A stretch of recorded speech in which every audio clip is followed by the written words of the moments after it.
আপনারা সকলে কেমন আছেন? আলহামদুলিল্লাহ, আল্লাহ পাকের রহমতে আমিও ভালো আছি। আলহামদুলিল্লাহ নাস্তাঈনুহু ওয়া নাস্তাগফিরুহু ওয়া নু'মিনু বিহি ওয়া নাতাওয়াক্কালু আলাইহি ওয়া নাউযু বিল্লাহি মিন শুরুরি আনফুসিনা ওয়া মিন সাইয়্যাতি আ'মালিনা। من يهده الله فلا مضل له ومن يضلل فلا هادي له ونشهد أن لا إله إلا الله وحده لا شريك له ونشهد أن سيدنا وحبيبنا ومولانا محمدا عبده ورسوله الذي أرسله بالحق بشيرا ونذيرا وداعيا إلى الله بإذنه وسراجا منيرا فقد قال الله تعالى في كلامه المجيد أعوذ بالله من الشيطان الرجيم بسم الله الرحمن الرحيم إن الله وملائكته يصلون على النبي يا أيها الذين آمنوا صلوا عليه وسلموا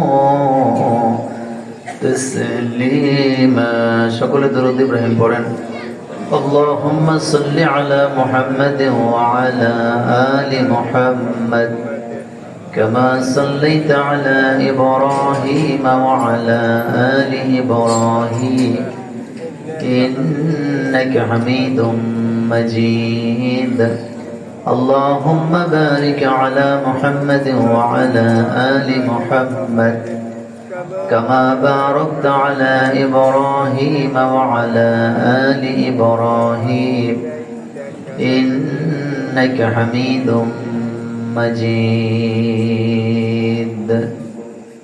সকল প্রশংসার মালিকানা কার? এই আকাশ কার? জমিন কার? এই জমিনে আইন চলবে কার? প্রশংসা করবেন কার? সে আল্লাহর জন্য সকলে পড়েন আলহামদুলিল্লাহ। রব্বানা লাকাল হামদ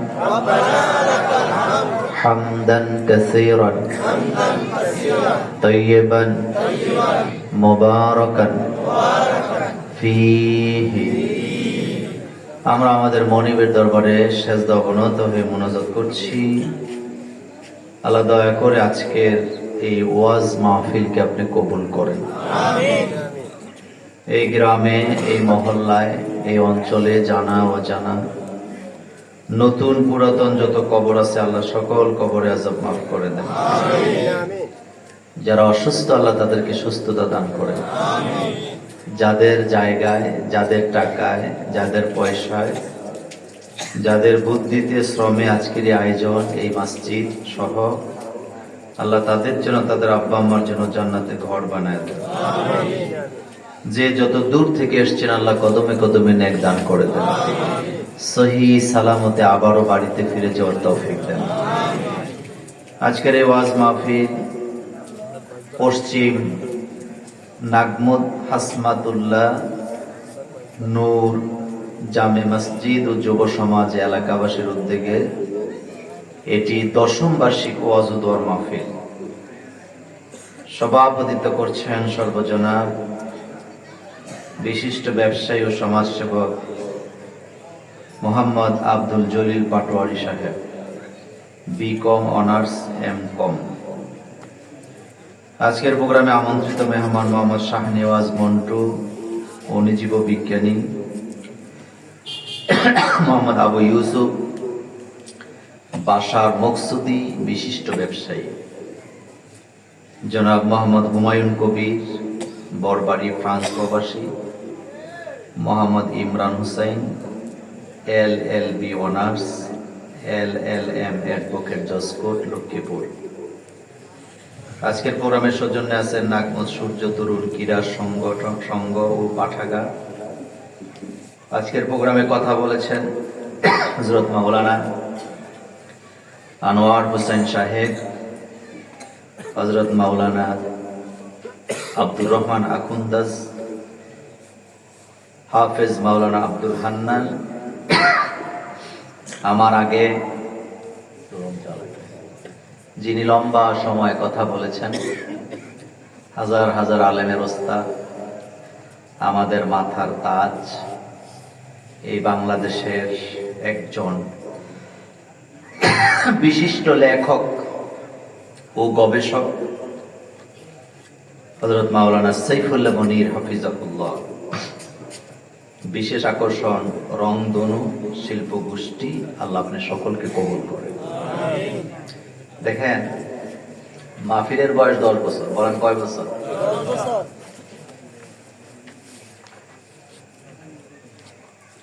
তার মানে মোটামুটি বয়স হয়েছে এই মাহফিলের। আমার ভাই অনেক আক্ষেপ করে বললেন যে ওয়াজ শুনে কিন্তু ওয়াজ মানে না। সাইফুল্লাহ মনির হুজুরের একটা ওয়াজ আমি শুনেছি এখন খাইতে খাইতে, উনি বলতেছিলেন সামিয়ানা ওয়া আতানা, বলে নাই। আসলে ব্যাপারটা হচ্ছে কি, বলার দায়িত্ব আলেম ওলামার, কিন্তু আমল করার মন মানসিকতা তৈরি বা হেদায়েত দেওয়ার মালিক কার? আল্লাহ। একটা কথা মনে রাখবেন, আল্লাহ যাকে পছন্দ করেন তাকে আল্লাহ হেদায়েত দেয়। আল্লাহ যাকে অপছন্দ করেন তাকে মসজিদের দরজায়ও আসতে দেয় না। মসজিদওয়ালা বাড়ি, বলেন কি বাড়ি? মাদ্রাসাওয়ালা বাড়ি, কি বাড়ি? বলে কি বলে না? বলে। আপনাদের এলাকার একটা লোক রামগঞ্জ গেছে আত্মীয়তা করতে। লোকেরা জিজ্ঞায় তোমাদের কোন বাড়ি? কয় আমাদের মসজিদওয়ালা বাড়ি।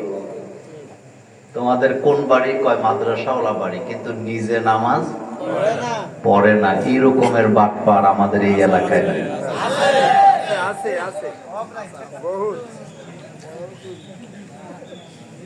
আত্মীয়তা করতে গেছেন, সিতুষি গেছেন, শাহরাস্তি গেছেন, মুজাফফরগঞ্জে গেছে। জিজ্ঞেস করে তোমাদের কোন বাড়ি? কয় মসজিদওয়ালা বাড়ি, আমার দাদায় মসজিদ দিয়ে গেছে। 5 ওয়াক্ত আজান হয়, মসজিদের দরজায় তাকে পাওয়া যায় না। এমন বেনামাজি মুসলমান মসজিদওয়ালা বাড়িতেও আছে না। এতে মনে মনে ভাবে মসজিদ যেহেতু আমাদের জায়গায়, হুজুররা যেহেতু বুখারীর হাদিস থেকে ওয়াজ করছে যে ব্যক্তি মসজিদ বানায় আল্লাহ তার জন্য ঘর বানায়, আমি ধাক্কায় ধুক্কায় সেখানে যাব। আমি বলি বেটা মুছে তেল দিয়ে লাভ নাই, কারণ মসজিদের পাশে বাড়ি হলে যদি জান্নাতে যাওয়া যেত তাহলে আবু জহিল কোন দোষ করছে?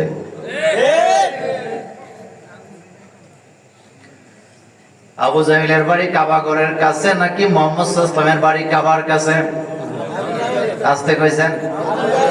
আবু জাহিলের বাড়ির পার হইয়া তারপরে যাওয়া লাগে মুহাম্মদ সাল্লাল্লাহু আলাইহি ওয়াসাল্লামের বাড়িতে। এরপরও আবু জাহিলের বাড়িতে বাথরুম আছে না? না। তার কপালে জাহান্নাম ঘোষণা আছে না? না। মসজিদওয়ালা বাড়ি হইলেই হেদায়েত পাওয়া যাবে, ব্যাপারটা এমন না। হেদায়েত আল্লাহ দেয়। আল্লাহ রাসূলকে আল্লাহ বলছেন ইন্নাকা লা তাহদি মান আহবাবতা ওয়ালাকিন্না আল্লাহ ইয়াহদি মান ইয়াশা। ড্রাইভার আর মালিক যাচ্ছেন গাড়ি চালায়া, মসজিদের পাশে একামত হচ্ছে যোহরের নামাজের অথবা মাগরিবের নামাজে। ড্রাইভার গাড়িটা থামায়া বলতেছে স্যার আমি জামাতে নামাজ পড়বো। মালিক কয় যা তাড়াতাড়ি আসিস। কিন্তু মালিক হইয়া নামাজে যায় নাই, ড্রাইভার নামাজে চলে গেছে। নামাজে ঢুকছে, ইমাম সাহেব কেরাত লম্বা করার কারণে নামাজটা লম্বা হয়েছে। আসার পরে চোখ রাঙ্গায় কয় এতক্ষণ লাগেনি নামাজ পড়তে। এবার ড্রাইভার কয় স্যার একটা কথা বলি, মনে কষ্ট নিয়েন না। কয় কি কথা? কয় স্যার আপনি যাকে অপছন্দ করেন তারে কি আপনার ঘরে ঢুকতে দেন? কয় না, তারে তো আমার দরজা আসতে দেই না। ড্রাইভার কয় আপনার অবস্থা যা, এই যে মসজিদ দেখেন এই ঘরের মালিকের অবস্থাও তা। আপনি যাকে অপছন্দ করেন আপনার বাড়িতে আসতে দেন না, আর এই মসজিদের মালিক আল্লাহ যিনি, এই ঘরের মালিক তিনি, তিনি যাকে অপছন্দ করে তাকে ঢুকতে দেয় না, আর যার একবার ঢুকায় তাকে ইচ্ছা মতো বাইর হইতেও দেয় না।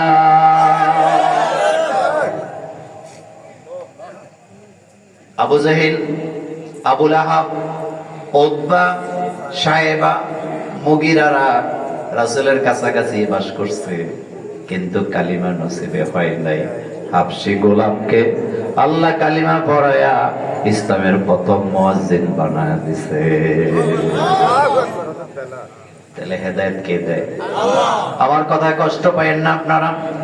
আজকের মাহফিলে 20 কিলোমিটার দূর থেকে গাড়ি ভাড়া দিয়ে আসছে এমন আল্লাহর বান্দা আছে না নাই? বাড়ির কাছে মাহফিল, এখনো ঘরে বসে বসে বিড়ি খায় এমন কপাল পোড়াও আছে না নাই? আসতে কে দেয় নাই? আরো জোরে বলেন, কে দেয় নাই? আল্লাহ যদি আপনাকে তৌফিক না দেয়, আপনি 40 বছর হইলেও নামাজ পড়তে পারবেন না। আর যদি তৌফিক দেয়, শীতে কাঁপে 7 বছর 8 বছরের বাচ্চারাও জাম্পার লাগায়া চাদর লাগায়া মসজিদে আসে এমন বান্দা আছে না? কবি বলছেন সেহেল সালে উমরে আজিজাত গুজার, সেহেল সালে উমরে আজিজাত গুজার, মেজাজে তো আজহা লতিফলে নিগার। আমার জীবন থেকে 40টা বছর চলে গেল, এখনো খেলতে মন চায়, দৌড়াদৌড়ি করতে মন চায়, অথচ মৃত্যু আমার কাছে খবরও নাই এমন বেখবর বান্দা বান্দি আছে না? হেদায়েত কে দেয়? এজন্য হেদায়েতের জন্য আল্লাহর কাছে দোয়া করবেন, রব্বানা লা তুজিগ কুলুবানা বাদা ইয হাদাইতানা। আল্লাহ একবার যখন হেদায়েত দিছো, কোনদিন আর গোমরা করে দিও না। মৃত্যু পর্যন্ত হেদায়েতের উপরে থাকার দরকার আছে না? না, এই পয়েন্টে কথা শেষ। নাম্বার 2, কোরআন নাযিল করেছেন কে? আল্লাহ। কোরআন নাযিলের ব্যাপারে আল্লাহ বলছেন তাহা মা আনজালনা আলাইকাল কুরআনা লিতাশকা। হাবিব, এই কিতাবটা আপনার উপরে নাযিল করেছি, এই কিতাবের কারণে আপনি ক্লেশে পড়ে যাবেন, আপনি অভাবগ্রস্ত হবেন, আপনি কষ্টে পতিত হবেন। এই জন্য তো কোরআন নাযিল করি নাই। আমি কোরআন নাযিল করছি আপনার ভাগ্যের পরিবর্তন করার জন্য। আল্লাহ বলতেছেন কোরআন নাযিল করছি ভাগ্যের পরিবর্তন করার জন্য। আর আমার বাংলাদেশের লোকেরা ভাগ্যের পরিবর্তন করার জন্য আংটিওয়ালার কাছে যায় আংটি কিনে, তাবিজওয়ালার কাছে যায় তাবিজ কিনে, রাশিওয়ালার কাছে যায় রাশি গণায় দেখে ভাগ্যের কি খবর। এমন মুসলমান আছে না?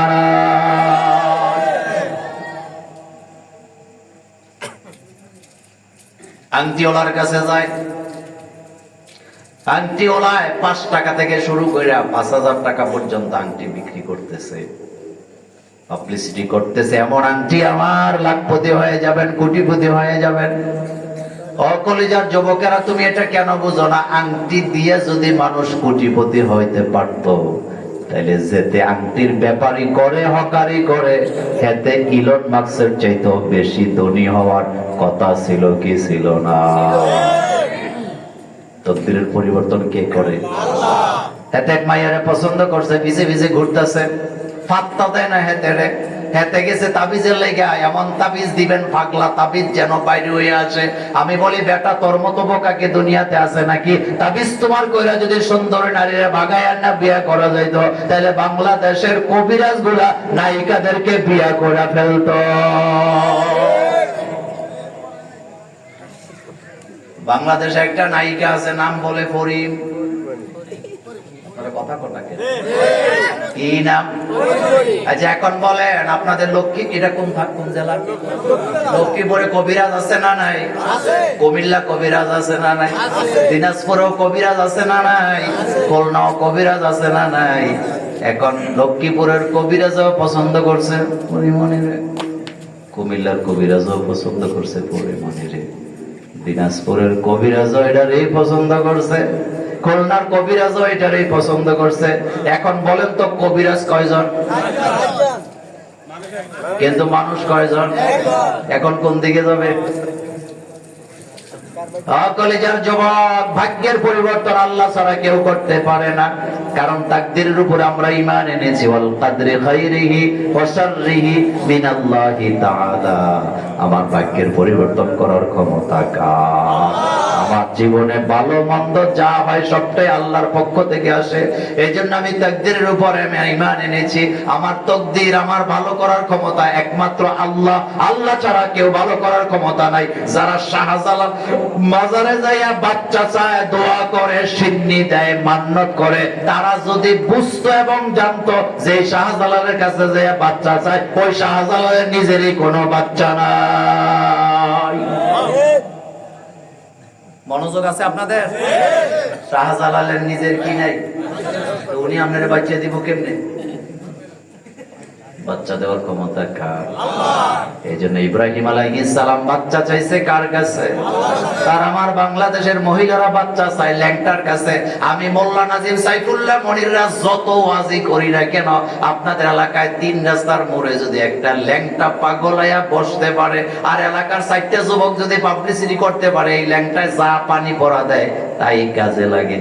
ল্যাংটা ম্যাংটা বুঝি না, পানি পড়ার জন্য লাইন ধরবো এমন নারী আপনাদের এই এলাকায় নাই।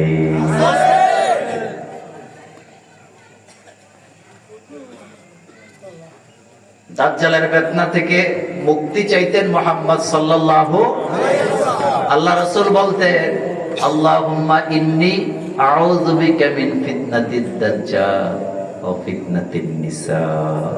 আল্লাহ, আপনি আমাদের দাজ্জালের ফিতনা থেকে বাঁচান, নারীদের ফিতনা থেকে বাঁচান। ও কলিজার যুবকেরা, নারীর ফিতনা বড় ভয়ানক, একবার পড়লে বাঁচতে পারবি না।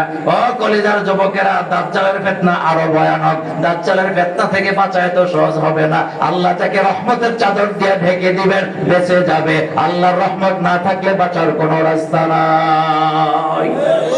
হাদিসে আসছে, নারীদেরকে শিকল দিয়া বেঁধে রাখলেও দাজ্জালের কাছে তারা চলে যাবে।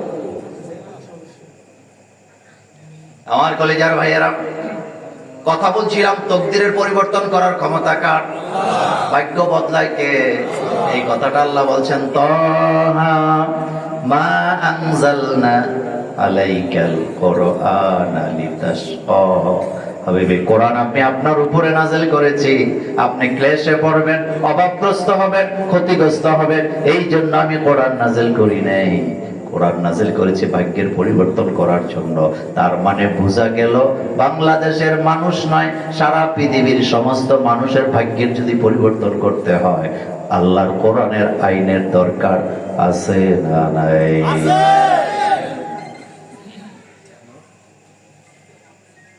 বাংলাদেশে চোর আছে না নাই? চোর ধরব জিনের বাদশারা না গোয়েন্দা বিভাগ? আস্তে কইছে জিনিস হারাইছে, খুঁজা দিব গোয়েন্দা বিভাগ নাকি জিনের বাদশা? আমাদের দেশে জিনের বাদশা আছে না? সেদিকে গেলাম না, আমি আমার মূল পয়েন্টে যেতে চাই। ভাগ্যের পরিবর্তন করতে হলে কি লাগবে? কোরআন। বলেন কি লাগবে? কোরআন লাগবে, কোরআন লাগবে, কোরআন লাগবে। নিজের ছেলে মেয়েকে যদি সুষ্ঠু রাস্তায়, সরল রাস্তায় রাখতে চান, কোরআনের দরকার আছে না? 3টা পয়েন্টে কথা বলি। 1, আপনাদের ঘরে বাচ্চা আছে না? খুব মনোযোগ দিয়ে কথাগুলো নিয়ে যাবেন, শুনলে হবে না। প্রথম আপনার জন্য আমার কথা, বাচ্চাদেরকে ঘরে নসিহত করবেন, অভাব শিক্ষা দিবেন। বুঝলেন না কথা? কি বলছি কথাটা? কথা বলে নসিহত করবেন। কি করবেন? এটা ভালো, এটা খারাপ, এটা তোমার জন্য কল্যাণ, এটা তোমার জন্য অকল্যাণ, এটা ভদ্রলোকের কাজ, এটা অভদ্র লোকের কাজ। এই শিক্ষাগুলি দিবেন ঘরের ভিতরে, এবং আব্বা আম্মারা দিবেন। 2 নম্বরে, নিজের বাচ্চাকে অভাব শিক্ষা দিবেন। কোনো কিছু চাইতে চাইতে দিয়েন না। যেই বাপ মা কিছু চাইতে চাইতে বাচ্চারা দিল, তিনি জানেন না বাচ্চাটাকে ধ্বংস করে দিল। এই জন্য বাচ্চাদেরকে অভাব শিক্ষা দিবেন, চাইতে চাইতে দিবেন না। আল্লাহ রাব্বুল আলামিনের কাছে সম্পদের অভাব নাই, এরপরও বান্দা চাইতে চাইতে আল্লাহ দেয় না। আল্লাহ দেয়, দেরি করায় না, ধৈর্যের পরীক্ষা নেয়। বলেন কি নেয়? বান্দা যখন আল্লাহর কাছে মুনাজাত করে, আল্লাহ ধৈর্যের পরীক্ষা নিয়ে তারপরে দেয়। সেম আপনার বাচ্চা যখন আপনার কাছে কোনো কিছু আবদার করবে, আপনি ধৈর্যের পরীক্ষা না নিয়ে বাচ্চার হাতে কিছু তুলে দিবেন না। যদি দিয়ে থাকেন, আপনি বাচ্চাটাকে ধ্বংস করে দিবেন। তিরমিজির হাতে কেন রাখেন? তিরমিজির হাদিসে আসছে, রাসূল করিম সাল্লাল্লাহু আলাইহি ওয়াসাল্লাম এর এক সাহাবা, মনোযোগ আছে আপনাদের, আল্লাহর সফরে যাইয়া নিজের ওটটা হারায় ফেলছে। ওট ছাড়া যাবে কোথায়? মরুভূমির দেশে তো ওট ছাড়া চলা যায় না। তিনি এবার ওট খুঁজতে যাইয়া আকাশের দিকে তাকায় বলতেছে, আল্লাহ, এই জায়গা থেকে বাঁচতে হইলে ওটের বিকল্প কিচ্ছু নাই, দয়া করে তুমি আমার ওটটাকে দিয়ে দাও। দোয়ার সাথে সাথে ওট চলে আসছে। যখন আসছে, আল্লাহর শুকরিয়া করতে যায় বলতেছে, আল্লাহ, আমি তোমারে ডাক দিলাম, তুমি সাথে সাথে সাড়া দিলা। তুমি আমার গোলাম, আমি তোমার মনিব। মনোযোগ আছে? কি বলছে? তুমি আমার, আমি তোমার। অর্থাৎ কথাটা খুশির টেলায় কি হয়েছে? আমাদের বাংলাদেশের ছেলে মেয়ে যখন গোল্ডেন এ প্লাস পায়, কিছু মহিলা আছে খুশির ঠেলায় কাপড় তুলে নাচতে পারে। কথা বলেন না কেন? এই কথাগুলো সত্য না মিথ্যা? তা আপনার বাচ্চা গোল্ডেন এ প্লাস পাইছে, কয়দিন পরে যে ডাকাইত হবে না, আপনার কাছে গ্যারান্টি নেই। আমার কলেজের ভাইয়েরা, যখন এমন হয়েছে উল্টা হয়ে গেছে, আমি বুঝাইতে চাইলাম, আমরা যা চাই সাথে সাথে যদি আল্লাহ দিত, ধৈর্যের পরীক্ষা যদি না নিত, আমরা উল্টা পাল্টা বলার সম্ভাবনা ছিল কি ছিল না? নিজের খোদাও দাবি করে ফেলতেন। কারণ পিসা হুজুররা, বড় বড় আলেম ওলামারা, বক্তারা মাঝে মধ্যে কোনো কিছু যখন করে, এটা যখন কাপে কাপে হয়ে যায়, হুজুর ফুল্লা মোটা হয়ে যায়, অহংকার দেখায়, আমার মধ্যে কেরামতি আছে, এমন বন্ড পীরও বাংলাদেশে আছে না?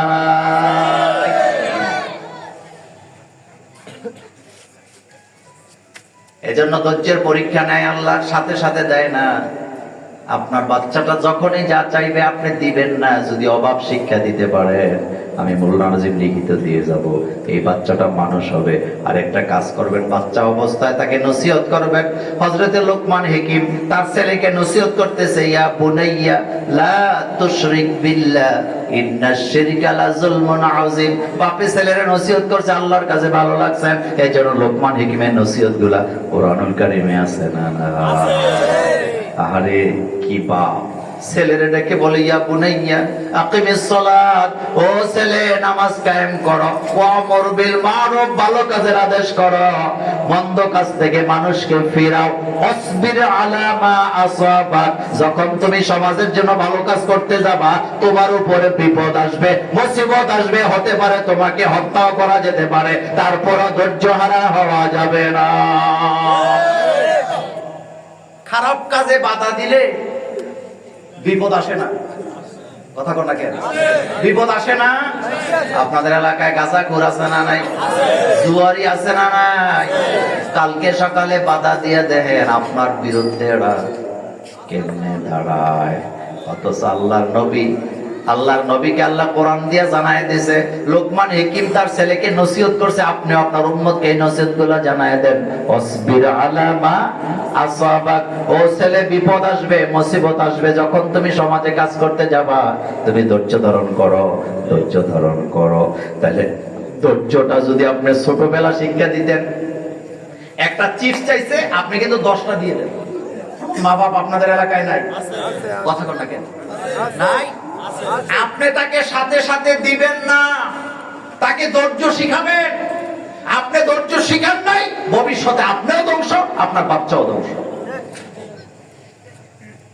চাইতে চাইতে দিবেন না, অপেক্ষা করাবেন, ধৈর্যের পরীক্ষা নিতে থাকেন। দেখবেন বাচ্চা ধৈর্যশীল হবে, ভবিষ্যৎ ভালো হবে। আর আপনি ধৈর্যের পরিচয় নিজেও দিতে রাজি নাই। আবার কিছু কিছু বাপ তো আছে, বাচ্চার হাতে 100 টাকার নোট দিয়ে কয়, তোর আঙ্কেলের দোকান থেকে 2টা সিগারেট আর একটা চিপস লই আয়। চুপ করে আছেন যে? আপনাদের এলাকায় এরকমের আব্বা নাই? বাচ্চাদের চিপসের জন্য টাকা দিছে, সিগারেট আনার জন্য। আসলে উনি মূলত বাচ্চাদের চিপস আনার জন্য দেয় না, এটা ঘুষ দিছে। মানে বুঝাইছে আব্বা তো শুয়ে আছে, তুই যা দোকান থেকে যাইয়া একটা চিপস আনবি, 2টা সিগারেটও নিয়ে আসবি। যে আব্বা বাচ্চাদেরকে দিয়ে সিগারেট কিনায়, এটা আব্বা নাকি এটা দুশমন? আরো জোরে বলেন। আপনি কেমন বাপ, বাচ্চাদের সামনে সিগারেট খান? আপনি কেমন মা, বাচ্চাদের সামনে আপনি স্বামী স্ত্রী ঝগড়া করেন? এমন পরিবারও আছে না? কখনো বাচ্চাদের সামনে ঝগড়া করবেন না।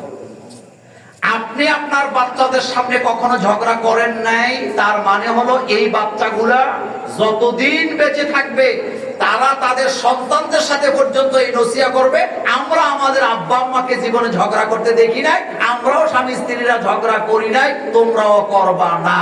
কিন্তু যারা স্বামী স্ত্রী বাচ্চাদের সামনে গালাগালি মারামারি ঝগড়াঝাটি করে, তাদের বাচ্চারা বড় হলে যে রেসলিং খেলবে এতে কোনো সন্দেহ নেই। বাচ্চাদের সামনে জোরে কথা বলবেন না, এক বাচ্চার সামনে আরেক বাচ্চাকে শাসন করবেন না।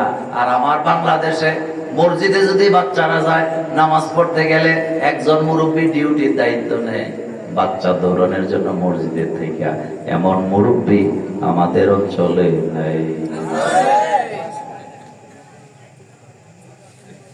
বাচ্চারা মসজিদে আসবে, এটাকে তারা নিরাপদ জায়গা মনে করবে। মসজিদ হলো আমাদের কলিজা। বলেন, মসজিদ আমাদের কি? প্রত্যেকটা মুমিনের হৃদয়টা মসজিদের মেহরাবের উপরে ঝুলে থাকে। যখন আযান হয় দৌড়ায় আসে, হোক সে নারী, হোক সে পুরুষ, হোক সে বড়, হোক সে ছোট, সে যেন মসজিদের দিকে দৌড়ে আসে। এখন বলবেন, মোল্লা ভাই নারীরা তো মসজিদে আসে না, সেটা ভিন্ন কথা। কিন্তু মসজিদে আসলে তাদেরকে বাধা দেওয়া যাবে না, তাদের জন্য আলাদা জায়গা রাখার দরকার আছে না নাই? কিন্তু আমার দেশে নাই। আবার রাখতে বললে ফতুয়া দেয়, এমন ফতুয়াও আছে না নাই? আচ্ছা বলেন তো, আপনাদের এলাকার লোকেরা রামগঞ্জের বাজারে যান না মার্কেট করতে রমজানে? কথা বলেন, যান? আচ্ছা যান তো, হ্যাঁ মেলা চলে। আচ্ছা বুঝেন, রমজানের মাস, ঈদ আসছে। কি আসছে? আপনিও রোজা রাখছেন, আপনার স্ত্রীও রোজা রাখছেন। রামগঞ্জে মার্কেট করতে গেছেন, কিন্তু জোহরের নামাজ বাড়ি থেকে পড়ে। আপনার স্ত্রীও জোহর পড়ছে বাড়িতে, আপনিও জোহর পড়ছেন মসজিদে, পরে আপনারা রামগঞ্জে বাজার করতে গেছেন। রমজানের দিন নামাজ আমরা বেশি পড়ি না কম পড়ি?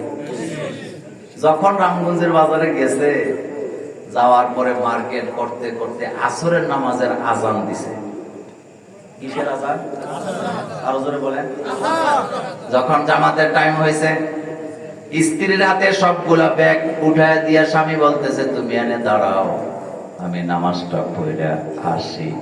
এখন আপনার কাছে আমার প্রশ্ন, নামাজ কি শুধু স্বামীর জন্য ফরজ না স্ত্রীর জন্য ফরজ?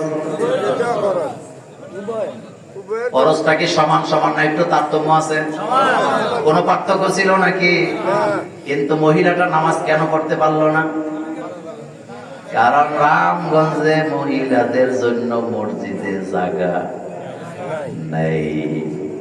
এখন হাসরের দিন যদি খতিব সাহেবরে মসজিদ কমিটির আল্লাহ জিজ্ঞেস করে, মসজিদ বানাইলা মার্কেটের মধ্যে, মহিলারাও তো মার্কেটে আসতো, তারাও তো এদিকে আসতো, তাদের জন্য কেন মসজিদে জায়গা করল না একটু নামাজ পড়ার জন্য? হোক সেটা আলাদা, অবশ্যই আলাদা হবে, অবশ্যই পর্দা সহকারে হবে, অবশ্যই আলাদা দরজা দেওয়া হবে, অবশ্যই আলাদা ওযুখানা দেওয়া হবে। কিন্তু রামগঞ্জের বাজারে অথবা বাংলাদেশের যতগুলো মার্কেট আছে, প্রত্যেকটা মার্কেটের মসজিদে মা বোনদের জন্য নামাজের জায়গার দরকার আছে না? আমি মোল্লা নাজিম, বাজারের মসজিদের ইমাম খতিব।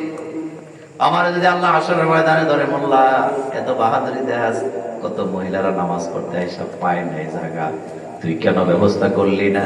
কমিটির লোকদের যদি আল্লাহ জিজ্ঞেস করে, মহিলাদের জন্য তো নামাজ সমান সমান ফরজ ছিল, তাদের জন্য আলাদা কেন নামাজের ব্যবস্থা রাখা হলো না? আল্লাহর আদালতে আসামি হওয়ার সম্ভাবনা আছে না? নামাজ আমাদের ঠিক নেই। বাস থামাইছে, আপনাদের এলাকার মানুষ বাসে উঠছে রামগঞ্জ থেকে ঢাকা যাবে। লাকসামের আগে একটা মসজিদ আছে না, বাসটা থামাইছে। আপনার স্বামী আপনি কিন্তু নামাজ পড়তে মসজিদে চলে গেছেন, কিন্তু আপনার বিবির জন্য নামাজের জায়গা নাই, হুজুর জায়গা নাই। এগুলার জন্য আমরা আলেম ওলামারা দায়ী হওয়ার সম্ভাবনা আছে না? না, কুল্লুকুম রাইন ওয়া কুল্লুকুম, এই তো আপনারা তো হাদিস জানেন, আমার চেয়ে ভালো জানেন। সবাইকে ধরা হবে, বাইতুল মুকাররমের খতিবকেও ধরা হবে। তুমি এখানে দাঁড়ায় দাঁড়ায় কি নির্দেশনা দিয়েছ? কাউকে ছাড় দেওয়া? তো কথা বলতেছিলাম বাচ্চাদেরকে নিয়ে। প্রথম কথাটা, বাচ্চারা মসজিদে যাওয়ার দরকার আছে তো? যাবে তো? শিখবে সেখান থেকে। তো মূল কথাটা আসি, বাচ্চাদের ব্যাপারে কথা শেষ। তাহলে বাচ্চাদেরকে কি শিখাবেন? প্রথম বলেন, হয় না তো? কি শিখাবেন? এই ওয়াজকে এই মাঠে থাকবে না বাড়িতে যাবে? কোনো কিছু চাইতে চাইতে দিবেন না। কেন অভাব শিখাবেন বলেন তো? তারে কি শিক্ষা দিবেন? ধৈর্য। এই তো ভাই, তারে কি শিক্ষা দিবেন? আল আসরি পড়েন, আল আসর ইন্নাল ইনসানা লাফি খুসর ইল্লাল্লাযীনা আমানু ওয়া আমিলুস সালিহাত ওয়া তাওয়াসাউ বিল হাক্কি ওয়া তাওয়াসাউ বিস সাবর। আলহামদুলিল্লাহ পড়েন। ধৈর্যের ফল কি হয়? বৃষ্টি হয়। তাহলে এই বাচ্চাদের পয়েন্টে আমার কথা শেষ। ভাগ্যের পরিবর্তন করতে হলে কি লাগবে? কোরআন। এবার আসেন আরেকটু মনোযোগ দেন। আমাদের বাংলাদেশে এতিম আছে না নাই? এতিমদের হক যদি আদায় করতে হয় তাহলে আপনাকে কোরআন লাগবে। কারণ রাসূল করিম সাল্লাল্লাহু আলাইহি ওয়াসাল্লামকে আল্লাহ পাক বলছেন, ফা আম্মাল ইয়াতীমা ফালা তাকহার ওয়া আম্মাস সাইলা ফালা তানহার ওয়া আম্মা বিনি'মাতি রাব্বিকা ফাহাদ্দিস। হাবিব, আপনাকে আমি এতিম করে দুনিয়াতে পাঠাইছি, খবরদার এতিমকে ধমকি দিবেন না, আপনি এতিমকে আশ্রয় দিবেন। এই কথা বলে আল্লাহ রাসূলকে আমাদেরকে শিক্ষা দিচ্ছেন। এতিমের মালের কাছেও যাওয়া যাবে না। হ্যাঁ, আল্লাহ বলছেন এতিমের মালের কাছে যাবা পাহারা দেওয়ার জন্য, কিন্তু খাওয়ার জন্য যাওয়া যাবে না। অথচ এতিমের মাল খায় আমাদের দেশে এমন চাচা জেডা আছে না? নাই চাচা জেডা নাই? আরো জোরে বলেন, আছে না নাই? আল্লাহ কোরআনে বলছেন, যারা এতিমের মাল খায়, ইয়াকুলুনা আমওয়ালাল ইয়াতামা যুলমান ইয়াকুলুনা ফি বুতুনিহিম নারা।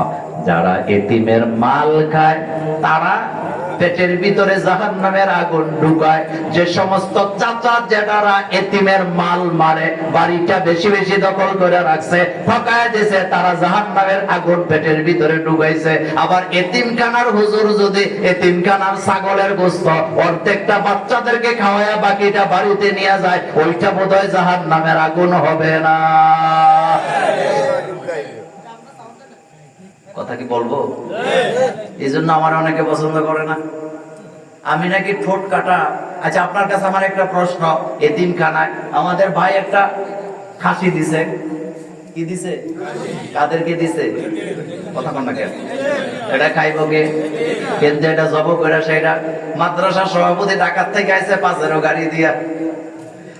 আজকে খাসি যাওয়া হয়েছে, মাদ্রাসার সভাপতির টাকা পয়সার অভাব নাই, এরপরেও খাসির গোশত রান্না কইরা ভালো ভালো গোশত গুলা পাইছা বিরাট বড় একটা থালা লইয়া হুজুর বইছে একদিকে, সভাপতি আরেক দিকে, অমুক সাপ ওই দিকে, কমিটির লোক এই দিকে বইসা খায় আর গল্প করে মজা কইরা কইরা। এমন এতিমের হক খাওয়ার মানুষ আমার বাংলাদেশে না।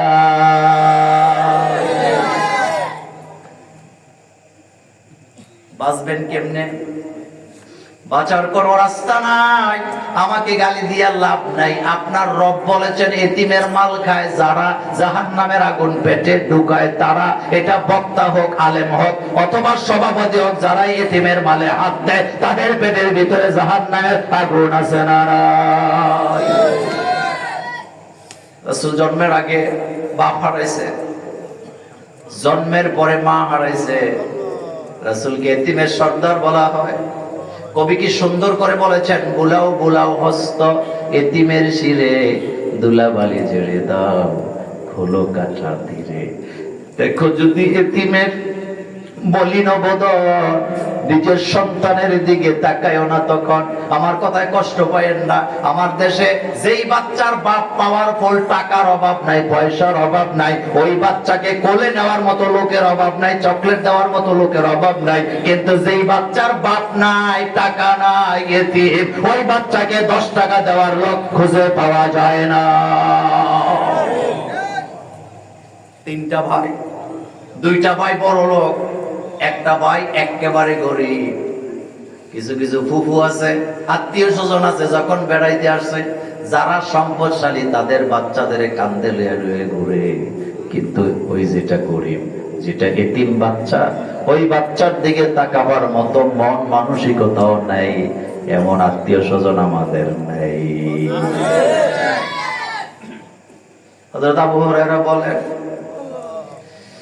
রাসূলকে যখন আমরা পেতাম না, দেখতাম না, রাস্তার মধ্যে বের হতাম রাসূলকে খোঁজার জন্য, তখন তো মোবাইল নেই, চিঠি নেই, টেলিফোন নেই, মাইক নেই, খুঁজতেন কেমনে?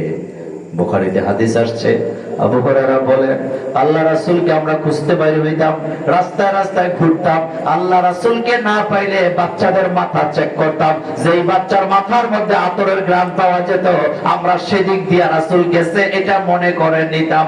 রাসূল যেদিক দিয়া যেত আতরের গন্ধ পাওয়া যায়, আর রাসূলের উম্মত যেদিক দিয়া যায় বিড়ির গন্ধ আছে না না? কিসের গন্ধ? অনেকে মনে মনে চিন্তাও করতেছে, মোল্লা ভাই মোনাজাত দিলে বাইরে হয়ে একটা টান দিয়ালাম। কয়েকদিন আগে আপনাদের রাম গতিতে মাহফিল ছিল, কোথায়? এটা শীতও পড়ছিল ওই দিন। আরে মঞ্চের থেকে বাইরে হয়ে গাড়িতে উঠবো, এক মুরব্বী আর একটা কয়ে জ্বালায় এলাম, জ্বালায়, আর একটা আবার আরেকটা কয় যেই শীত লাগতেছে টান দিতেছি, খাইতে খাইতে পাই চলে যাব। এমন খাওয়াই না লোক আজকের মাহফিলে একজন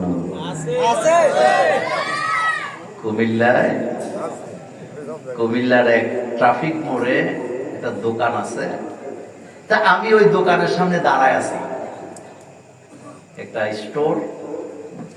তো একটা পুলিশ পোশাক পরা অবস্থায় বিড়ি খাইতেছে, মানে সিগারেট খায়, পোশাক পরে আছে। তা আমি যখন দেখছি, আমি তো নাসুর বন্ধ, আমি সামনে দিয়ে যায় দাঁড়াইছি, দাঁড়াই গেছে আসসালামু আলাইকুম। তা আমার বসবাস হলো পুলিশ স্টেশনের পাশেই, ম্যাক্সিমামই আমার চিনে। যখন আমি সালাম দিছি, উনি সিগারেট পেছনে নিয়ে পূর্বের দিকে তাকায় ওয়ালাইকুম সালাম। তার মানে ভদ্র আছে, যাতে আমার দিকে তাকায় সালাম নিলে ধোঁয়াটা তো আমার মুখে চলে আসবে, এই জন্য উনি কোন দিকে তাকাইছে। তা আমি কইলাম সালাম তো লইছেন, 100 টাকা দেন। উনি তো বুঝতেছে না টাকা এত, 100 টাকা কি লিখে? আগে এটা কি খাইছে? সিগারেট। কি প্রকাশ্যে পাবলিক প্লেসে যারা ধূমপান করে বাংলাদেশের আইনে তাদের কত টাকা জরিমানা? কথা কথা 100। তা আমি পুলিশে কইতেছি আমাকে 100 দেন। প্রথম বুঝে নাই, পরে খবর এসেছে। আমি গভর্নমেন্ট আইন করে দিছে, পাবলিক প্লেসে যদি বিড়ি খান 100 টাকা দেওয়া লাগবে, আগে আপনি দেন। কয় হুজুর দেই আর না দেই আল্লাহর দোয়ায়, বেজ্জতি করেন না, এটা মাহফিলে কইেন না। আমি কই মাহফিলে যে বলবো এতে কোনো সন্দেহ নাই। নোয়াখালীর এক মাহফিলে গেছি কয়েকদিন আগে, এক নেতা হিসেবে হুজুর দোয়া করেন আপনাদের লেজে ধইরা যাতে জান্নাতে যাইতে পারি।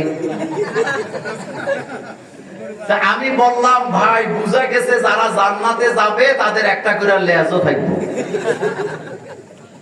জান্নাতে যারা যাবে লেজ থাকবে? মানুষের কি লেজ আছে? উনি কি বলতেছে?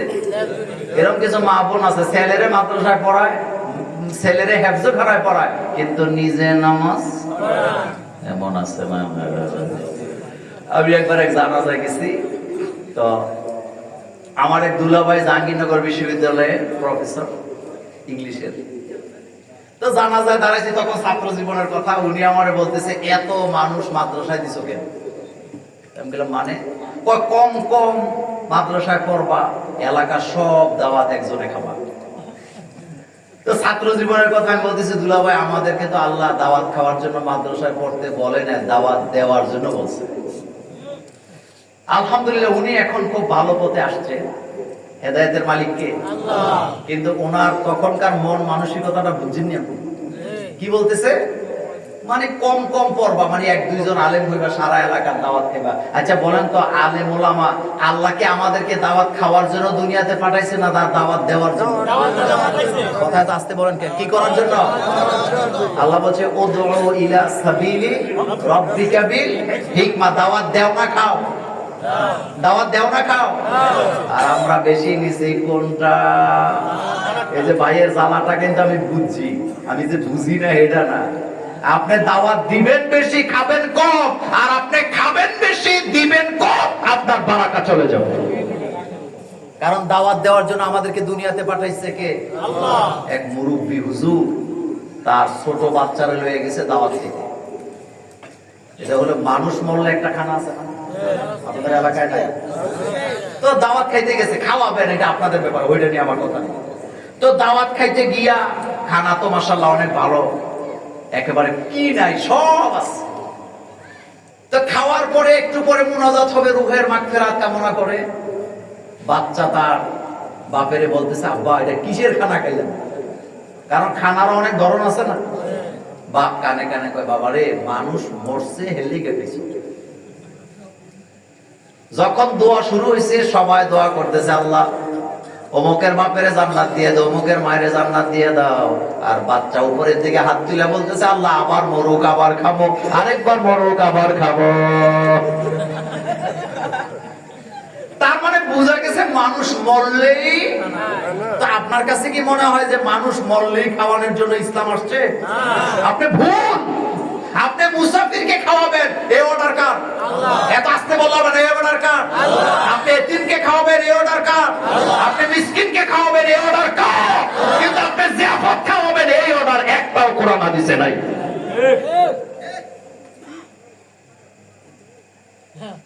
মা সালাকাকুম ফি সাকার,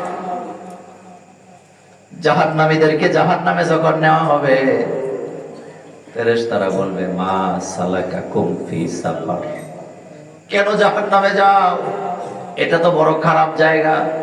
তারা বলবে, লাম নাকু মিনাল মুসাল্লিন ওয়া লাম নাকু নুতইমুল মিসকিন। প্রথম কথাটা বলবে বেনামাজি ছিলাম, দুই নাম্বার কথাটা বলবে মিসকিনকে খাওয়াই নাই।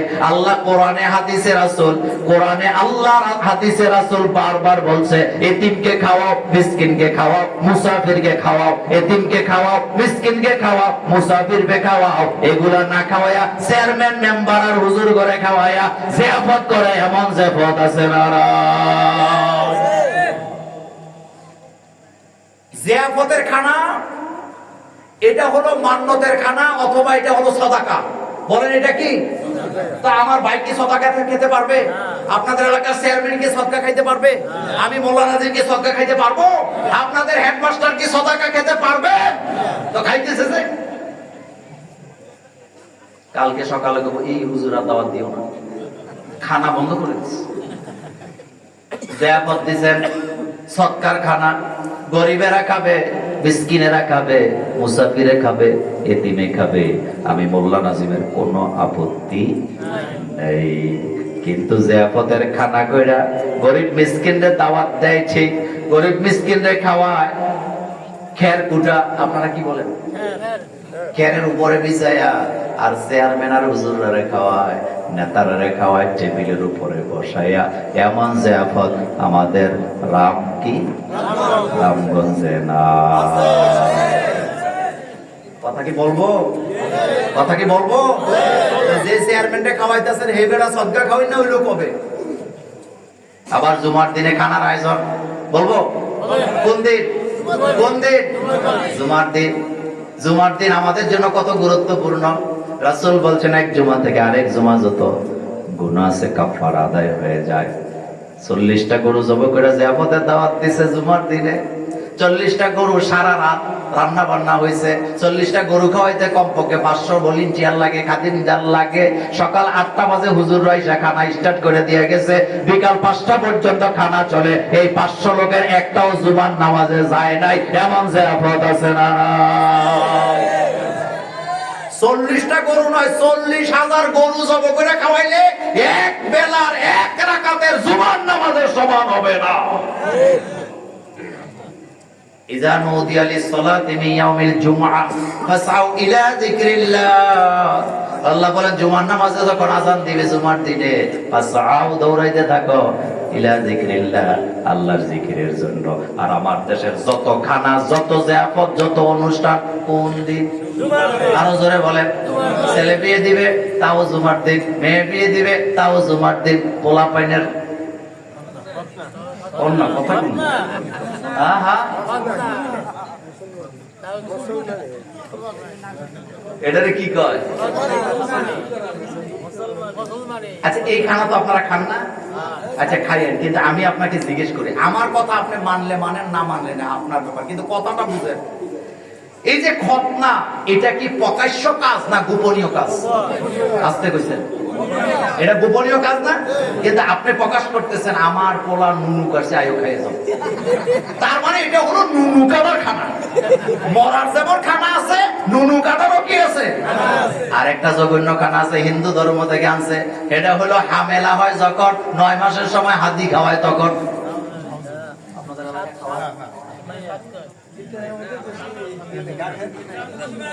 আপনারা দেশে নাই? কোন আলহামদুলিল্লাহ, বাঁচি গেছে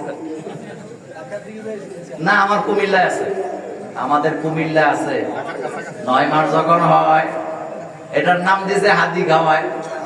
মানে মানুষে ঘোষণা দিতেছে আমার মেয়ে, আমার পুত্রবধূ হামেলা হয়েছে, আয়ো এক বেলা খাইয়া যাও।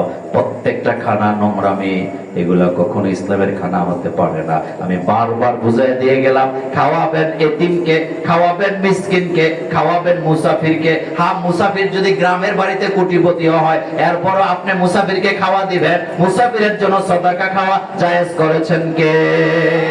সে বাড়িতে কোটিপতি, কিন্তু এখন সে কোথায় আছে? সফরে। এখন কোথায় আছে? এখন তার জন্য সাদাকা খাওয়া হালাল বলেন কে? আল্লাহ। সে বাড়িতে যাকাত দেয়, কিন্তু সফরে থাকার কারণে তার টাকা পয়সা নাই, খরচ হয়ে গেছে। আপনি বলেন তো এখন তার জন্য যাকাত খাওয়া হালাল না হারাম? এটা ইসলাম, এটা ইসলাম, এটা ইসলাম। চেয়ারম্যান মেম্বাররা খানা খাবে কেন? হুজুররা খাবে কেন? হ্যাঁ, হুজুর যদি সাদাকা খাওয়ার যোগ্যতা রাখেন, আমাদের কোনো আপত্তি নাই। কিন্তু যিনি সাদাকা খাওয়ার যোগ্যতা রাখেন না, তাকে আপনি সাদাকার খাবার দিতে পারেন না। এতিমখানার বকরি, এতিমখানার খাসি খাবে কারা? ধরে বলেন। কিন্তু আমাদের দেশের সারেগামা, আমি মোল্লা নাজিম ভাইয়ের বলা, মাদ্রাসায় পড়ে, এতিম বাচ্চাও মাদ্রাসায় পড়ে।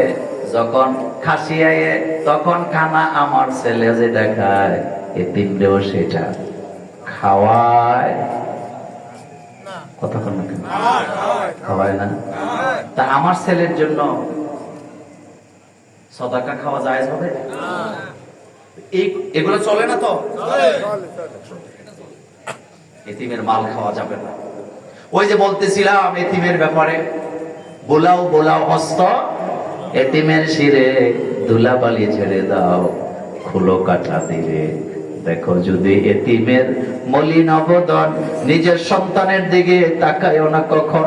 ও দুনিয়ার মানুষেরা, রাস্তা দিয়ে হেঁটে যাওয়ার সময় যদি এতিম দেখো ধুলাবালি অবস্থায়, হাতটা দিয়ে এতিমটাকে মুছা দিয়ে দাও, বালিগুলো জেরে ফেলে দাও, জামা কাপড় ঠিক করে দাও। যখন এতিম সামনে আসবে, নিজের সন্তানের দিকে তাকায় না, আগে এতিমকে আশ্রয় দাও, এতিমের জামা কাপড় গুলা মুছে দাও। এই অর্ডার এতিম বলেন কি?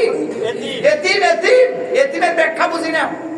ভাইটা মরে গেছে, ভাতিজাটা এতিম হয়েছে, বছরে 2 বার যাকাতের টাকা দিয়া সারা জীবন গোটা দেয়, আমরাই তারে পড়াইছি। অথচ দিছে বছরে কয়বার? অথচ একটা মানুষের খাবার লাগে প্রতিদিন কয় বেলা? জোরে কর না, কয় বেলা? জীবনেও খানা দেয় নাই, কবরও লয় নাই, বাজারও কইরা দেয় নাই। বছরে রমজানের মাস আইলে 500 টাকা দিছে, তাও যাকাতের। কথা বল না কেন? কিসের? কুরবানির ঈদ আইছে, চামড়া বেচার টাকাটা দিছে, দেওয়ার পরে পোলাটা যখন লেখাপড়া করে একটু ভালো জায়গায় গেছে, এখন দোকানে বসে বসে পায়ের উপরে পা তুললে কয় অমুকের ভূত, হেতের বাপ মরে গেছে, আমরাই তো লেখাপড়া করাইছি। এমন বাটপাট রামগঞ্জে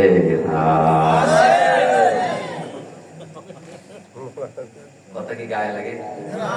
কষ্ট পাইতেছে? কষ্ট পাইতেছে? এতিমের মাল যারা খায় তারা জানি কি খায়? আরো জোরে বলে। এটা মোল্লার কথা না আল্লাহর কথা? এই পয়েন্টে কথা শেষ। 3 নাম্বার কথা, তাহা মা আনজালনা আলাইকাল কুরআনা লিতাশকা। কোরআন ছাড়া ভাগ্যের পরিবর্তন করা যায় না।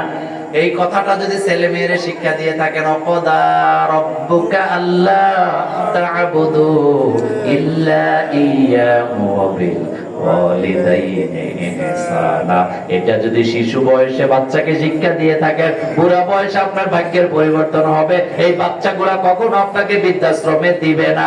আপনি বৃদ্ধাশ্রমে যায়া দেখেন, মুয়াজ্জিনের বাবা, রিকশাওয়ালার বাবা পাবেন না, কিন্তু ব্যাংকারের বাবা, অফিসারের বাবা, ইঞ্জিনিয়ারের বাবা, ডাক্তারের বাবারা বৃদ্ধাশ্রমে আছে না? ওদের কাছে বাপ মার খেদমত করার টাইম নাই। বলেন কি নাই? টাইম নাই। অথচ মুয়াজ্জিন সাহেব 3000 টাকা বেতন পায়। কত হাজার? কত? বাংলাদেশে সবচেয়ে কম বেতন পায় কারা? মুয়াজ্জিনেরা। সবচেয়ে বেশি দমকি খায় কারা? এবার আসতে কয়। আমার বাংলাদেশে মুয়াজ্জিনকে মানুষই মনে করে না, অথচ রাসূল বলতেছেন মুয়াজ্জিনের জিম্মায় মসজিদ। সুবহানাল্লাহ ভাই, যে কই না এই মসজিদ কার জিম্মায়? রাসূল তিরমিজির হাদিসে বলেছেন মসজিদ হলো মুয়াজ্জিনের জিম্মায় আর নামাজ হলো ইমাম সাহেবের জিম্মায়। আমার দেশে জুমার দিনে হাদিয়া সব খতিব সাহেবের পকেটে যায়, মুয়াজ্জিনের বাগে নাই। আর আপনি বুঝেন না, খতিবরে দিবেন আমি নিষেধ করি না, কিন্তু আগে দেওয়া দরকার ছিল। সবাই তো কয় না আগে কাকে? এখন থেকে দোয়া খতিব সাহেব কই আবার এখন থেকে মসজিদে যখন টাকা দিবেন আগে মুয়াজ্জিনকে দিবেন নিয়া। আপনি তেল ওনার মাথায় তেল দিতে চান কেন? আমার বাংলাদেশের সিস্টেম এটা, খালি গরিবরে ধরে চাতা বড়। বাংলাদেশে ঢাকা শহরে রিক্সাওয়ালারা রিক্সা চালাইতে পারবে না, কারণ কি বড় লোকেরা জেমে ভরে দেয়। কথা ঠিক? কথা ঠিক? তো বড় লোকেরা ঢাকা ছেড়ে চলে যেতে পারে না, গরিবের রিক্সা চালায় খায়। ওই ওয়াজ আজকে করবো না, ওইটা আরেক দিন। কিন্তু কথা বলেন তো, মুয়াজ্জিনকে দেওয়া দরকার না ইমাম খতিব সাহেবরে? বলেন খতিব তো বলে, আপনি বলেন কারে আগে দেওয়া দরকার? আপনারা কারে দিবেন? মুয়াজ্জিনের পকেটে টাকা দিবেন, চাইলেও দিবেন, না চাইলেও দিবেন, আসরে দিবেন, মাগরিবে দিবেন, এশায় দিবেন। কারণ এই মুয়াজ্জিন 3000 টাকা বেতন পায় আর সবার আগে আব্বা আম্মার জন্য ওষুধ কিনে। আপনি খবর নিয়ে দেখেন, আগে বাপ্পার জন্য ওষুধ কিনে। ইঞ্জিনিয়ার, চিফ ইঞ্জিনিয়ার, ডিজি হয়ে গেছে, বাপ্পার খবর নেওয়ার টাইম নাই। এক বেলা ওষুধ কিনা নিজের হাতে খাওয়াতে পারে না, আর মুয়াজ্জিন সাহেব বেতন পাইয়া আগে মা বাবার জন্য ওষুধ কিনে। এটা কোরআন। বলেন এটা কি? কোরআন শিক্ষা দিয়েছে। আমি একবার বৃদ্ধাশ্রমে গেলাম একটাতে, বেশি দিন আগের কথা না। এত সুন্দর চেহারা, সুশিক্ষিত একজন ব্যক্তির সাথে আমার দেখা। জিজ্ঞেস করলাম ছেলে মেয়ে কয়জন? কয় সংসার তো সুখেরই আছিল, ছেলে একটা মেয়ে একটা। তো তারা কই? কয়েকজন মালয়েশিয়াতে আছে, আরেকজন দুবাইতে আছে। তো আমি বললাম আপনার হাল? কয় হাল যা দেখতেছেন আমার এখন আর কেউ নাই। আমি বললাম আপনার বোন, আপনার আত্মীয় স্বজন কই? কয় এদেরকে মানুষ করতে যাইয়া আত্মীয় স্বজনের সাথে সম্পর্ক। কথা কর না কেন? আমার বাংলাদেশে কিছু বড় লোক আছে, ঢাকা শহরে বইয়া বইয়া টাকা কামায় হারাম পথে, ছেলে মেয়েরে বড় বড় লেখাপড়া করার নাম খেলায়, কিন্তু নিজের আত্মীয় স্বজনের সাথে তার সম্পর্ক নাই। কিন্তু মরার পরে লাশটা ঠিকই আত্মীয় স্বজনের কাছে আসা লাগে, তাদের দিয়া কবর করা লাগে, তাদের দিয়া কবরে লামারও লাগে। নিজের সন্তানরা দেখতেও আসে না, এমন কপাল পোড়া আছে না? আপনি আপনারা যারা শহরে থাকেন গ্রামের সাথে সম্পর্ক রাখেন, কারণ আপনি যখন মরে যাবেন আপনার লাশটা আপনার শহরের দাদা বাবুরা কবরে নামাবে না, গ্রামের লোকেরা কবর করে কবরটাতে নামাবে। কথা কি বুঝাইতে পারলাম? তুই কি সাপ হইছ, 2 দিন পরে মরে তো আমার এনে আসা লাগবে। আমার বাপ বলতেন, আমার আব্বা বলতেন, যারা গ্রামের সাথে সম্পর্ক রাখে না তারা হলো বেঈমান। তারা কি? তারা নিমক হারাম। বললাম আব্বা এটা কেমন কথা? গ্রামের ভাত খাইয়েই তো লেখাপড়াটা করছে। ঠিক মরার পরে আশা লাগে। একটা মজার ঘটনা বলি, এটা কেটে দিলাম। আমার চাচা গণপূর্ত বিভাগের ইঞ্জিনিয়ার ছিল, তো উনি আমেরিকা চলে যাবে। কোথায় চলে যাবে? তখন আব্বা নাই, আমারে উনি খুব আমাকে আব্বা ডাকতেন, ছোটকাল থেকে অনেক আদর করতেন, আমি যা কই তাই করতাম। তো একদিন রাতে 3টা বাজে আমি বাসায় গেছি মাহফিল করে, ওনার বাসা খিলগেট ছিল। তো উনি আমারে কতগুলো কাগজপত্র দিছে, উনি আমেরিকা চলে যাবে। আবার উনি ছেলে মেয়েরে সবাইরে জানাই গেছে আমি মরলে যেন মোল্লা নাজিমি আমার জানাজা পড়ে, স্বাভাবিক। তো রাত্রেবেলা আমি বলতেছি আপনি আমেরিকা যাবেন? হ্যাঁ। তা আমি বললাম আপনি যদি আমেরিকা যায় মরি যান, আপনি জানাজা কে দিব? আমার তো আমেরিকার ভিসা নেই। চুপ করে রয়েছে। পরের দিন সকালে ঘোষণা দিচ্ছে আমার আমেরিকার দরকার নেই, আমার আমেরিকার দরকার নাই, বরং আমার গ্রামের বাড়িতে মসজিদের বরাবর আমার ভাইয়ের কাছে আমার কবর দিয়ে দিও। কথাটা কেন বললাম? যত বড় লোক হোক মরার পরে লাশটা কেন কথা কন না, কবরটা কারা করে এই যে খাটিয়া ধরে কবর থেকে কবরে নামায় কারা? তো তুমি যে চাকরি করার সময় সারা জীবন টাকা কামাইছো, 2 টাকা তো গ্রামের জন্য খরচ করো নাই। এরকমের বড় লোক বাংলাদেশে নাই, তবে আপনাদের এলাকায় নাই। কথা শুধু শুনলে হবে না, কলিজার ভিতরে লাগায় রাখেন, কাজে দিবে। মানুষের সাথে কখনো খারাপ সম্পর্ক করবে না, ভালো রাখবেন। আপনি মরে গেলে দোয়া করবেন। আর আমার বাংলাদেশের জানাজাগুলো এখন হলো রাজনৈতিক মঞ্চ। জানাজা দিতে যাই আমরা, উমক দলের পাতার নেতা, ডালা নেতা, কি বলে ফুল নেতা, কাণ্ড নেতা, বিসি নেতা, বক্তৃতা দিতে দিতে দিতে দিতে জানাজার 12টা বাজায়। হেতে নেতা বড় নেতা, আরে আমার আব্বা মরে গেছে, তো তুইও মরি যা। আর নেতারা এসে শিরকি বক্তব্য দেয় জানাজার সামনে দাঁড়ায়া, জানাজার সামনে দাঁড়ায় কয় অকালে মরে গেছে। তোরে থাবড়ায় দাঁত পায়, অকালে মরলো কেন? আল্লাহ বলছেন ইদা যা আজাব, অকালে মরে নাই, আমি নির্দিষ্ট করে রাখছি। মৃত্যু নির্দিষ্ট করে কে? হাতে রাইনা বক্তৃতা দিতে হাতে কইতাছে অকালে মরে গেছে। আমরা শোকে শোকা হতো, তো তুই হাতফিল কর, আমরা দেখি তুই কেমনে মরস। কুমিল্লার বুড়ি সঙ্গে এক জানাজায় গেছি, জানাজা বাদ আসর। বিশ্বাস করেন আসরের নামাজ পড়ে দাঁড়াইছি একটা মাদ্রাসার মাঠে, নেতারা বক্তৃতা দিতে দিতে দিতে দিতে আমরা 2 আলেম ছিলাম, আমরা ইতিমের মতো দাঁড়ায় আছি। নেতারা বক্তৃতা দিতে দিতে দিতে দিতে মাগরিবের আজান দিছে। প্রিন্সিপাল হুজুর কানে কানে হুজুর জানাজা হইতো না, ভবিষ্যতে দিয়ে দিতে। আচ্ছা আপনাদের কাছে একটা প্রশ্ন করি, জানাজার মধ্যে নেতার কাজটা কি? আমি মোল্লা নাজিম আপনাকে বললাম তো, যেই নেতা দিয়ে আপনি বক্তৃতা দেওয়াচ্ছেন এতে ফজরের নামাজও পড়ে নাই, ফজরের নামাজও আপনি তারে দিয়ে বক্তৃতা দেওয়াচ্ছেন। আলেমদেরকে বলে দিয়ে জানাজার নামাজে লম্বা বক্তৃতা দিয়েন না। রাসূল সাল্লাল্লাহু আলাইহি ওয়াসাল্লাম লম্বা বক্তৃতা জানাজায় দিতেন না। আল্লাহ রাসূল জানাজার সামনে নিয়ে বক্তৃতা দিতেন একটা। বলেন বলেন কয়টা? একটা।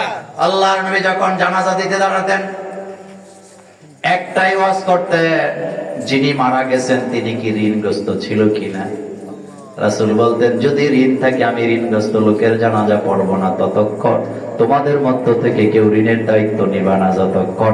এছাড়া রাসূল জানাজার নামাজে আর কোনো ওয়াজ করেন নাই। আর আমার দেশে বড় বড় লম্বা লম্বা ওয়াজ আছে না না। আমাকে তো পছন্দ করে না, ওনাকে না করুক, কিন্তু আমি বলবোই জানাজার লাশ সামনে নিয়ে প্রখর রোদের মধ্যে মানুষের সামনে ওয়াজ করা মানে ইমোশনালি ব্ল্যাকমেল করা। ঠিক আছে? কারণ এখানে আমি আইছি জানাজা দিতাম লাশের সামনে, আপনি এখন ঠেডা রোদের মধ্যে আমার ওয়াশর হইতেছেন, তার মানে আপনি সুযোগে বাঙালি হয়েছেন। আমি তো এখানে ওয়াশ শুনতে আসি নাই, আমি তো আমার ভাইকে বিদায় দিতে আসছি। আমি ভাইকে কি দিতে আসছি? বিদায় দিতে আসছি। আমার ভাইকে আমি কবরে নামাতে আসছি। আমি তো মনে করতে আসছি মিনহা খলাকনাকুম, মিনহা খলাকনাকুম ওয়া ফিহা নুঈদুকুম ওয়া মিনহা নুখরিজুকুম তারাতান উখরা। আমি তো মনে করতে আসছি এই মাটি থেকে তোমারে বানানো হয়েছিল, এই মাটিতে তোমাকে পুঁতে দেওয়া হচ্ছে, এই মাটি থেকে আবার তোমাকে জীবিত করার ক্ষমতা কার? আমার কলেজের ভাইয়ারা, রাসূল বললেন লাশ নিয়ে মদিনাতে আনা হলো। আল্লাহ রাসূল বললেন সে কি ঋণগ্রস্ত ছিল? কয় হুজুর ঋণগ্রস্ত ছিল। আল্লাহর নবী বললেন ঋণের দায়িত্ব না নিলে আমি জানাজা পড়ব না। রাসূল এই একটা অপরাধের কারণে জানাজা পড়তে রাজি হতেন না। এবার একজন সাহাবা বলেন হুজুর দায়িত্বটা আমি নিলাম।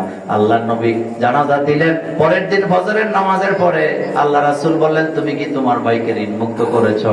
কয় না হুজুর করি নাই, আস্তে ধীরে করব। আল্লাহর নবী বললেন তুমিও যদি মরে যাও, তুমিও যদি মরে যাও। এই জন্য কপালে চুমু দিয়া বলি ঋণ করবেন না যতক্ষণ টিকতে পারেন। ঋণ খুবই খারাপ জিনিস। মুদি দোকানে খাইয়া টাকা না দিয়া আরেক দোকানের কাস্টমার সাজে, এমন ঘটনা এই এলাকায় না। কথা কি বলবো? হ্যাঁ ওয়াজ বলবো সারা রাত? আপনারা থাকেন আর কি, আমি বাকি। শোনেন, বলেন মুদি দোকান কি করে? একটা দোকান দিছে চায়ের স্টল, অভাব নাই কাস্টমারের, সকালে ফজরে বিকালে দুপুরে অভাব নাই। খাইতে খাইতে খাইতে খাইতে এদের বুঝি শেষ। এবার পাশে যখন আরেকটা দোকান দিছে, আগের দোকানে কাস্টমার নাই, এখন সবাই ওই দোকানে। আমি মোল্লা নাজিম ফতুয়া দিয়ে গেলাম যত টাকা বাকি খাইছ যদি সেটা 4 পয়সা হয়ে থাকে, 1 পয়সা হয়ে থাকে, জান্নাত কপালে না। মুদি দোকান, মুদি দোকান বুঝেন তো আপনারা? কি দোকান? কাস্টমারের অভাব নাই, হাতে বিদেশ থেকে 20 লাখ টাকা খরচ কইরা কইছে ভাই আর বিদেশ ভালো লাগে না, আমি এখানে একটু ব্যবসা ট্যাবসা কইরা খাই। আমি তার দোকানে কাস্টমার নাই। 6 মাস পরে খতিব সাহেব জিজ্ঞাসা কয় কি খবর ব্যবসা ট্যাবসা? কয় বিদেশে ভালো আছিল। কয় কেন? কয় 30 লাখ গেছে এই পর্যন্ত বাকি। তো ফেরেশতারা খাইছে। কথা কন না কেন?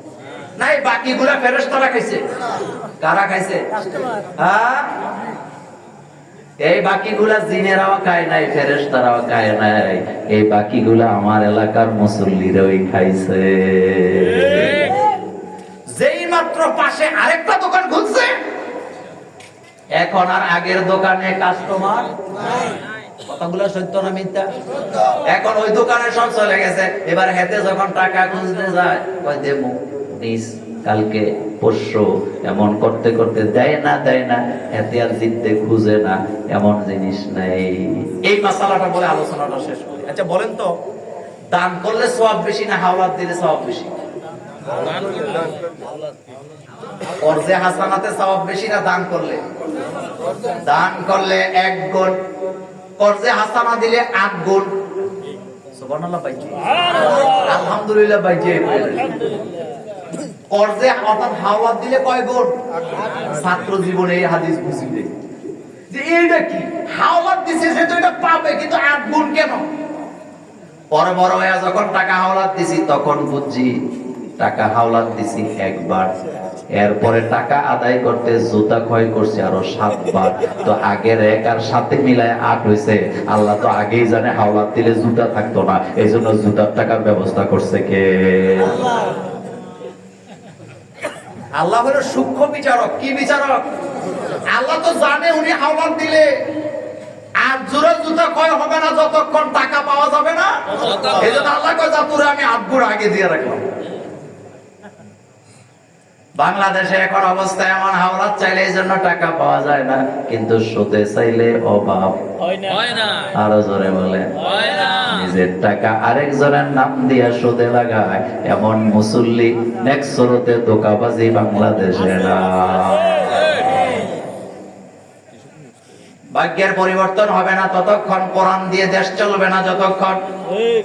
তাহা মা আনজালনা আলাইকাল কুরআনা লিতাশকা, হাবিব আপনার উপরে কোরআনটা নাযিল করলাম, আপনি ক্লেশে পড়বেন, অভাবগ্রস্ত হবেন, দুর্নীতিগ্রস্তে পড়ে যাবে জাতি, এই জন্য কোরআন নাযিল করি নাই। অভাবে পড়বে, ক্লেশে পড়বে, এই জন্য নাযিল করি নাই।